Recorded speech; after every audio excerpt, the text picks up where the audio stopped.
How is it the end of January already? Hello everybody, welcome to my channel. My name is Heather and this is where we talk about all things books. I am going to be going over everything I read in January and what my plans are for February. So let's go ahead and get started. First things first, I read all that I could of the Apothecary Diaries. I watched the anime originally. It only had like 4 or 5 episodes out at the time. Maybe a little bit more, like 1 or 2 more episodes. I'm not sure. It didn't have very many episodes out. And I watched it and I laughed so hard. I immediately knew I needed to read the manga of it. And I did. And I loved it just as much as I did the anime.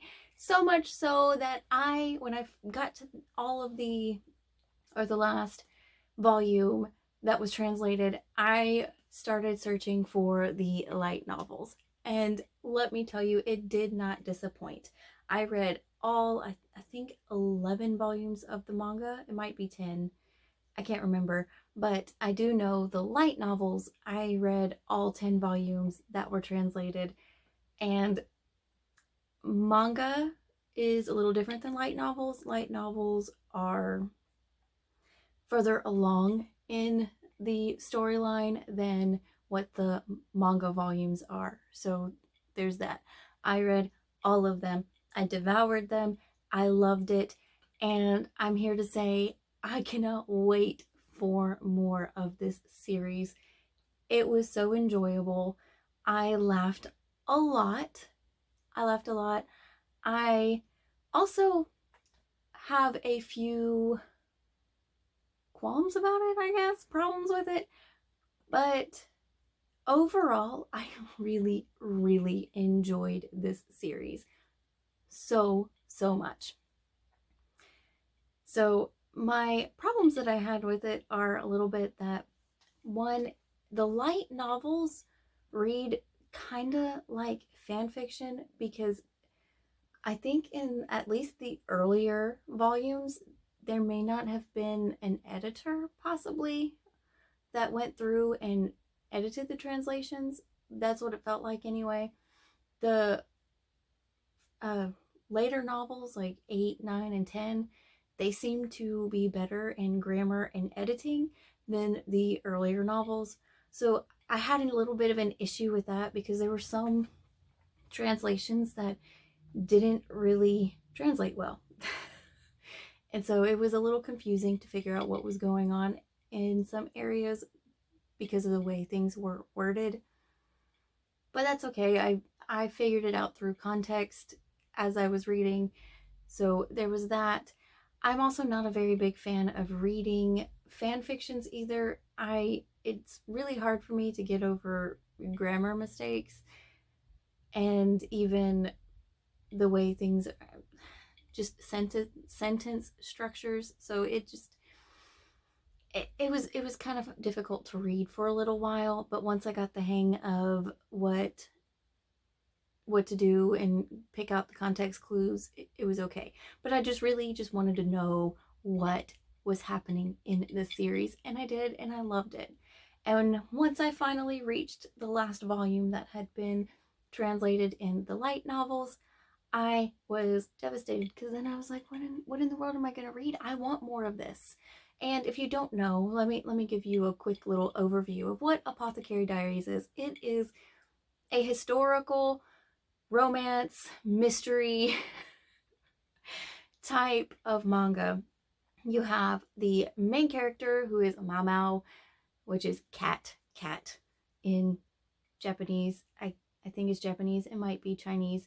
Anyway, her name means cat. So you have this character who is training under a physician to be an apothecary, and she gets kidnapped and sold to the rear palace, where she then ends up meeting a eunuch named Jinshi, and there ensues a ton of fun and excitement, and she solves mysteries, and there's a little bit of romance in there, and it is a lot of fun. I laugh so hard in a lot of areas. Like I said, I love humor in books. So if a book can actually get me to laugh out loud, I am going to be hooked. Absolutely. So there was that one. And when I finished reading them, I was, like I said, I was really upset and I wanted something else to read that was similar to it. And so I searched and searched, and I found a suggestion for reading The Scarlett Alchemist. And I had several, what are those things called? Credits on Audible. And so I actually got it off of Audible and was going to start reading it. And then I remembered, wait a second, there was this other book that I wanted to read. And so I went on Instagram and I found it, and it's called The Red Palace. And it is similar themes. It's historical, it's murder mystery, it has romance, and it reads like a K-drama. And let me tell you, it did not disappoint. I loved this book so much. If you like K-dramas, please go read it, because it was so good. It was absolutely, I could not put it down. I really couldn't. Actually, it wasn't a physical book. I ordered the physical book and it will be in soon, and I cannot wait to get it. I loved it. It was so good. I don't think I've been excited about another book since, I don't know, but January was so good. I can't believe I started off 2024. Hopefully the rest of the year continues this way, because this book, The Red Palace, was so good. You have I'm not going to be able to say their names, but you have the female lead. Her name, like I said, I can't pronounce. I can't remember what her name is, but she has trained her entire life to be a nurse in the palace. And so that's where she is. She's in the palace. She's a nurse and she works there. And there has been a gruesome murder at the village that she lives in. And so she teams up with the inspector to help him solve the mystery that all points back to the prince, the crown prince. And so they're trying to figure out who is actually behind this gruesome murder or gruesome series of murders. It's amazing. I loved this book, and I cannot wait for her next book to come out, and I cannot wait to read more by this young lady. I think her name is June Her. I think that's what her name is. I'm going to leave a picture up here just so you guys can see, because I'm telling you, please go read it. If you love historical, it is set in the, I can't even remember, Johnson era. I don't know how to pronounce it. Like I said, I'm not very good with pronunciations, but let me tell you, it was great and I loved it. January was so good. It was great. Please go read these books and come talk to me about them, because they're so fun. They're so fun. And I do plan on reading The Scarlet Alchemist. I did get that one on Audible with The Red Palace and a couple other. I just used up all of my credits all at once because there were so many books that I wanted. And I will be doing a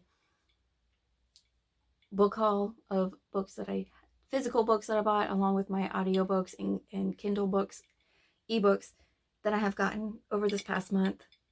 So look forward to that one. But I'm not going to go through all of them now. But that was all of January. And for February, I'm planning on doing the same thing. I'm going to just pick a couple books. Oh, I didn't even get to read Keeper of the Lost Cities because I was just completely hooked with the Apothecary Diaries. And so I never moved on from that because I just wanted to read that, and that's okay. So I put the Keeper of the Lost Cities on the back burner, and I do plan on picking that up now that I have read both of these books. And so Keeper of the Lost Cities is definitely on my February TBR. I will get through the third and the fourth book, hopefully this month. If not, definitely the third book. Definitely the third book. And I do have, like I said, I want to read The Scarlett Alchemist. And I also have a couple other books I want to read, but I'm not sure I'm going to be able to get to those. So like I said, I'm going to keep my TBR really light. And if I read more, I read more. And if I only read what I have said for my TBR, that's fine too. But I have decided I'm not going to do long TBRs for 2024. So this is what I have. I'm going to read the third Keeper of the Lost Cities, and I'm going to read probably The Scarlet Alchemist as my audiobook, and anything else will be extra. It'll be extra. So that's all I have for February too. How was your January? And have you read any of these books? And if you have, please let me know what you think about in the comments, because I really want to talk about these books, manga, light novels, all of them. And you know what? I will see you all next time. Bye.